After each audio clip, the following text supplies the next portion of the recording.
Hey, what is up guys? It's your boy Speed here, and today I have a really important video for every carry player out there. Today we're going to be looking at an Ogre Magi game I played, but not really. We're going to be following the Terrorblade in the game I played. And the reason why I thought this Terrorblade performance was very important and awesome, and you guys can learn a lot from it, is he was able to keep us in the game when we were behind. He was able to stay out on the map and continue to farm even when the game was looking really grim. Keep in mind the enemy team also has a Storm Spirit, a Marana, a Dawnbreaker, heroes that often split push and take over the map, very high mobility heroes, so it was not an easy task, and yet he was able to keep us in it, keep farming, and eventually turn this game around from a 7k net worth deficit. So if you want to learn how to do that in your games as well, stay tuned and let's talk about it. By the way guys, if you want to become absolutely broken, well, what you need to do is sign up to the gameleap website down below right now. The reason why you should do that is because every single day we post a new video there. Content that you simply just will never get on YouTube, we post every single day to the website. It's really top tier stuff. I'm very proud of what I make over there. We also have other creators, many of my great friends who are top tier Dota players, creating guides about different heroes, different roles, different items, skill builds, talent builds, everything you need to know to get to the next rank. So if you feel a little bit lost, you're a little bit stuck, click the link down below. I'll see you guys there. And now, let's get into the video. Okay, so we're gonna go over about 3 clips this game, all clips that have different kind of lessons, except they tie into each other. So this first lesson here is really crucial.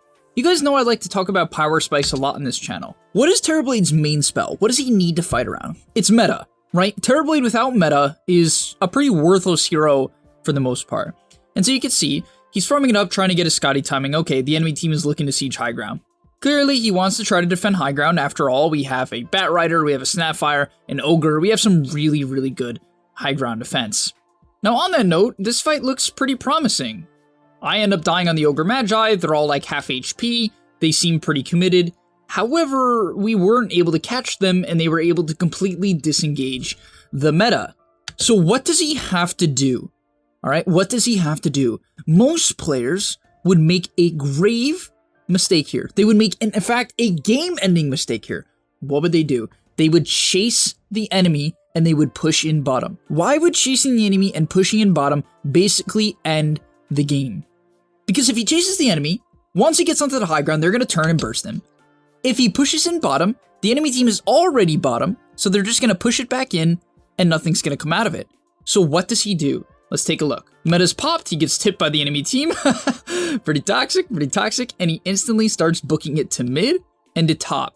Specifically, he's going to send illusions down mid because, mid is very dangerous here with the enemy team basically not showing whatsoever besides Storm now. Mid is very dangerous, and so he's going to send illusions to mid and shift his way the long way to top. Doesn't go through the river, takes the long way to top. After making his way to top, he's going to send a couple of illusions down top, and he's paying attention to the map the whole time. He has absolutely no vision of the enemy team here. Not a single person is showing. Yes, Storm showed bottom, but that doesn't mean Storm couldn't TP top and catch him. It's a Storm Spirit. And therefore, what does he do? He gets to the top side of the map, send illusions, and proceeds to immediately TP out. He's clearly reading a Storm gank here, or a Marana Moonlight Shadow gank, another reasonable option for the enemy team to catch him top there. And yes, and one thing I would like to mention, in your low MR pubs, if you're that fast at getting to top lane after the enemy team pushes bottom, you probably don't even have to TP out that early, because the enemy team isn't going to be able to make that read that quickly, that you might go top, right? They just probably won't. But at this high of a level, against some of the best players in the world, he's expecting for them to potentially read the movement, and so he sends illusions and gets out. Following that note, what do you think he's going to do next? He just got a little vision of the enemy team top. What's next? They actually might be roshing as well. Well, what's next is he's going to book it down to the bottom side of the lane. A fight breaks out, and he doesn't even consider the fight at all. Our Snapfire dies, our Tidehunter dies, he doesn't even consider showing up. How many of you guys, after seeing your Snapfire and Tidehunter getting gone on, would have ran to mid here? Be honest, guys. Be honest with yourself. How many of you would have ran to mid here? Probably most of you guys. Why? Because you'd be concerned that they're going to flame you. What's worse, getting flamed or straight up losing the game? Because in Dota, in this scenario, if he loses 2 heroes and doesn't cut the waves, they're going to get a tower, they're going to get more map control, and eventually Roshan. Right? They might get Roshan anyway because of how far ahead they are, right? But he gets into the enemy jungle. he's able to find farm because he does not panic show up to fights. He has no meta.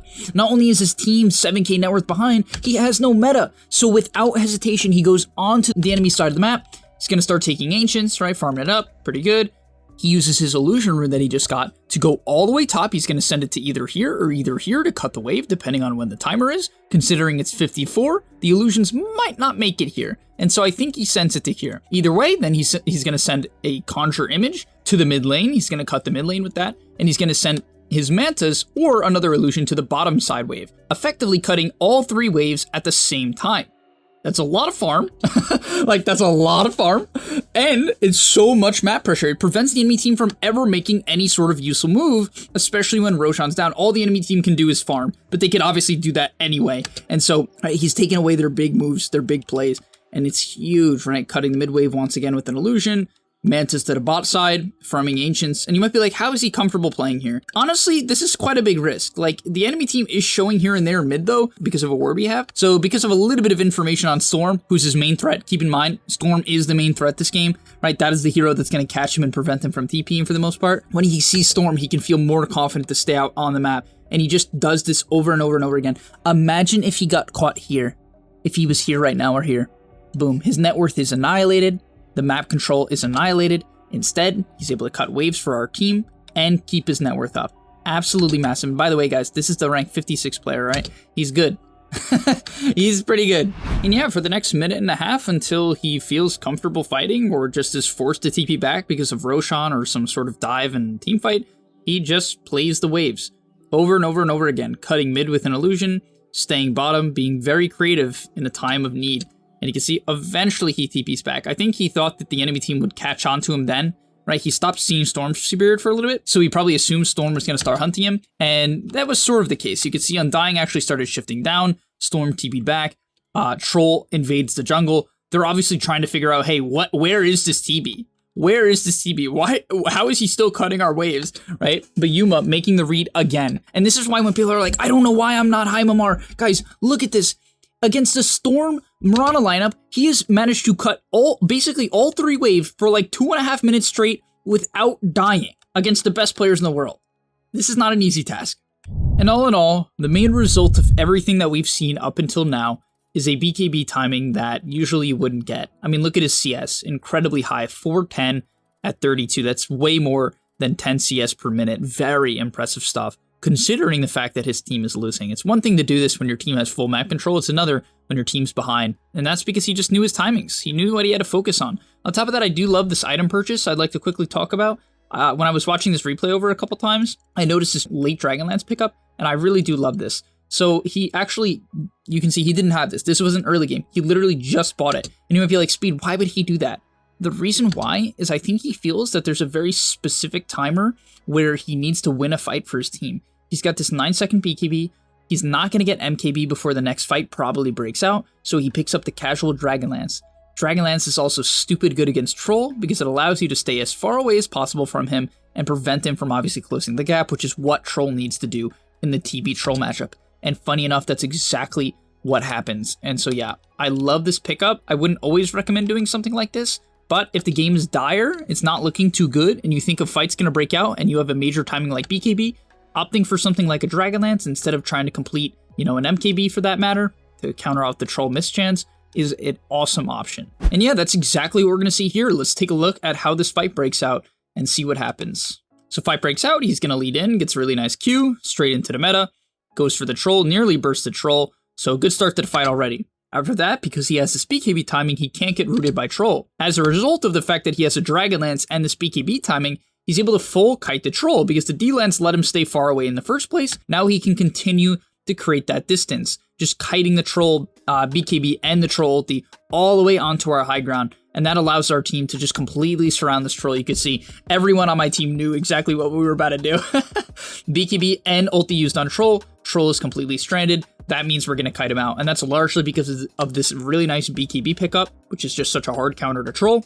All right, BKB pickup and the Dragonlance pickup, allowing him to continuously kite this Troll and bait him further and further in until Troll eventually runs out of BKB and runs out of ulti, allowing us to kite and kill him off. So just such a well-played fight based around our timings.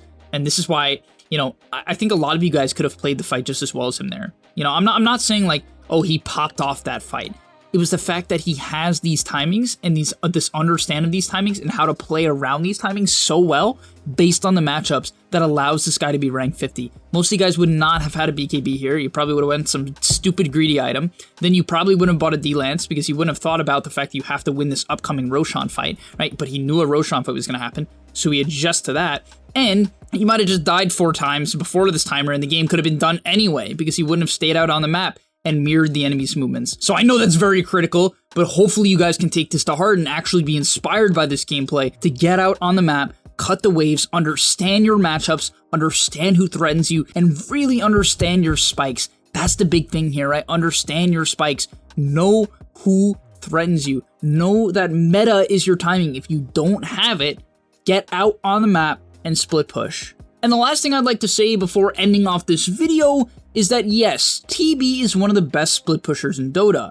This hero is specifically designed to play this way. You might be asking this question, Speed, what do I do if I'm playing, let's say, a Sven in this match? Well, you do about the same thing, just not as well. Sven is much better at farming early on, which is why when you're playing Sven, you should try to hit slightly earlier timings than TB if possible. TB has this advantage where he's much better at getting out on the map than Sven, but even if you were playing Sven this game, when he, let's say God Strength, right? He used God Strength bottom instead of meta, he still should run top just like Yuma did on the TB. Let's say, you know, the enemy team invades top, he still could run into the triangle, cut a bot wave with Shadow Blade Blink, right? He could still cut the bot wave, he could still get illusions and send them mid, right? He could still do these things, not to the same extent, but you still would make the same plays if the game is really bad and if you have no good way of fighting them because of your cooldowns. And yeah, that's going to be the end of this match as he goes for the throne. Eternal Envy on the Troll Warlord just simply can't do anything about it. Just not enough. MKB coming through, completely countering out the mischance. And yeah, that's going to be all for today's video. Hopefully you guys enjoyed. Hopefully you learned a lot. And yeah, if you're looking to learn more about the carry role, I'm actually doing consistent coaching sessions over on my stream. I also play quite a bit of carry. So check the link down below, and hopefully I'll see you guys there. Peace! And that's all, but remember, before you leave, come on, before you tune out, subscribe to the gameleap website where we are going to help you get to the next rank. If you're stuck, click the link down below, and I'm out. Peace!